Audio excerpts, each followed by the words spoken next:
नमस्ते। आज हम मणिपुर में चल रहे संघर्ष को समझने की कोशिश करेंगे। इसकी जड़ें बहुत गहरी हैं और इसे समझने के लिए हमें इसके 3 मुख्य समुदायों मैतेई, कुकी और नागा के नजरिए से देखना होगा। तो चलिए देखते हैं कि हम इस जटिल मुद्दे को कैसे परत दर परत समझेंगे। हम शुरुआत करेंगे मणिपुर की जमीन के बंटवारे से, फिर देखेंगे इसका इतिहास, भारत में इसका विलय कैसे हुआ, अपनी जमीन के लिए लड़ाई, बदलती आबादी और आखिर में वो कौन सी विरासत है जो आज भी अनसुलझी है। मणिपुर को समझने के लिए सबसे पहले हमें इसके भूगोल को समझना होगा, क्योंकि संघर्ष की असली जड़ें यहीं छिपी हैं। अगर आप मणिपुर के नक्शे को देखें तो ये साफ तौर पर 2 हिस्सों में बटा हुआ दिखता है। बीच में एक छोटी सी घाटी है जो कुल जमीन का सिर्फ 10% है, और इसके चारों तरफ हैं विशाल पहाड़ियां जो बाकी का 90% हिस्सा घेरती हैं। और ये जो जमीन का बंटवारा है ना, ये सीधे सीधे वहां रहने वाले लोगों में भी दिखता है। घाटी में मुख्य रूप से मैतेई समुदाय रहता है और पहाड़ियों में कुकी और नागा जनजातियों का निवास है। तो अब सवाल ये उठता है कि ये विभाजन इतना गहरा कैसे हो गया।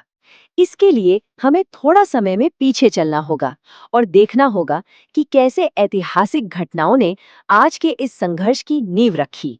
देखिए, इस क्षेत्र का इतिहास काफी उतार चढ़ाव वाला रहा है। यहाँ एक संप्रभु मैतेई साम्राज्य था, फिर बर्मा ने एक विनाशकारी हमला किया और आखिर में अंग्रेजों के आने से सब कुछ बदल गया। 1819 से 1826 का वो दौर मणिपुर में चाही तारेट खुंटकप्पा यानी 7 साल की तबाही के नाम से जाना जाता है। अंग्रेजों ने यहाँ आकर अपनी बांटो और राज करो की नीति अपनाई। उन्होंने आर्थिक रूप से जरूरी घाटी के इलाके पर तो सीधा शासन किया, लेकिन पहाड़ी जनजातियों को काफी हद तक उनके हाल पर छोड़ दिया। इसका नतीजा ये हुआ कि एक ही राज्य के अंदर 2 अलग-अलग दुनियाएं बस गईं। जब अंग्रेज चले गए तो नए आजाद भारत में मणिपुर का शामिल होना भी काफी विवादास्पद रहा, और यहीं से उन आधुनिक शिकायतों ने जन्म लिया जो आज भी जिंदा हैं। कई मैतेई लोगों की एक बड़ी शिकायत ये है कि 1949 में भारत के साथ जो विलय समझौता हुआ वो उनकी मर्जी से नहीं हुआ था। उनका आरोप है कि उनके राजा को शिलोंग में नजरबंद करके जबरदस्ती दस्तखत करवाए गए और इसीलिए वो इस विलय को अवैध मानते हैं। विलय के बाद जो कानून बने, जैसे 1960 का भूमि सुधार अधिनियम, उसने इस पहाड़ी घाटी की खाई को और भी गहरा कर दिया। इस कानून ने मैतेई समुदाय के पहाड़ी इलाकों में जमीन खरीदने पर रोक लगा दी, जबकि जनजातीय समुदायों को कहीं भी जमीन खरीदने की आजादी थी। इन्हीं ऐतिहासिक और कानूनी वजहों से कई विद्रोही गुट पैदा हुए। हर कोई अपनी जमीन, अपनी होमलैंड के लिए लड़ने लगा, जिससे ये संघर्ष और भी ज्यादा जटिल हो गया। इस पूरे विवाद में एक मुद्दा बार बार सामने आता है, और वो है अनुसूचित जनजाति यानी एसटी का दर्जा। यह एक संवैधानिक सुरक्षा कवच है जो कुकी और नागा समुदायों के पास तो है, लेकिन मैतेई समुदाय के पास नहीं। तो सवाल ये है कि मैतेई समुदाय को ये दर्जा क्यों नहीं मिला।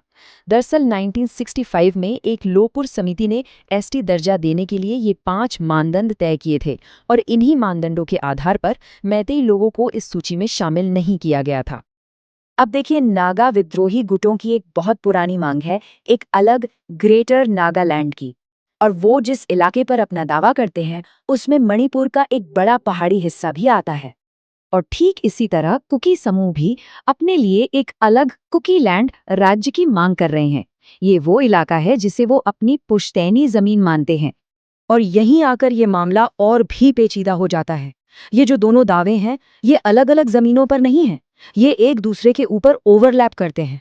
इसका मतलब ये है कि नागा और कुकी समूहों का संघर्ष सिर्फ मैतेई समुदाय से नहीं, बल्कि जमीन को लेकर आपस में भी है। और ये इस संघर्ष में एक और परत जोड़ देता है। इन राजनीतिक लड़ाइयों के साथ साथ एक और गहरा डर है जो काम कर रहा है। ये डर है बदलती आबादी का, और ये चिंता खासकर मैतेई समुदाय में बहुत ज्यादा है। अगर हम आंकड़ों को देखें तो 20वीं सदी की शुरुआत में यानी 1901 में मणिपुर की आबादी में मैतेई लगभग 60% थे, एक साफ बहुमत। लेकिन 2022 तक आते आते ये आंकड़ा घटकर 50% से भी नीचे चला गया। इसी वजह से उनमें ये डर बैठ गया है कि कहीं वो अपनी ही पुश्तैनी जमीन पर अल्पसंख्यक न बन जाएं। इस चिंता को और बल तब मिलता है जब हम देखते हैं कि मणिपुर की आबादी बढ़ने की रफ्तार पूरे देश के औसत से कहीं ज्यादा रही है। कुछ लोग मानते हैं कि इसकी एक बड़ी वजह पड़ोसी देशों से होने वाला अवैध प्रवासन है।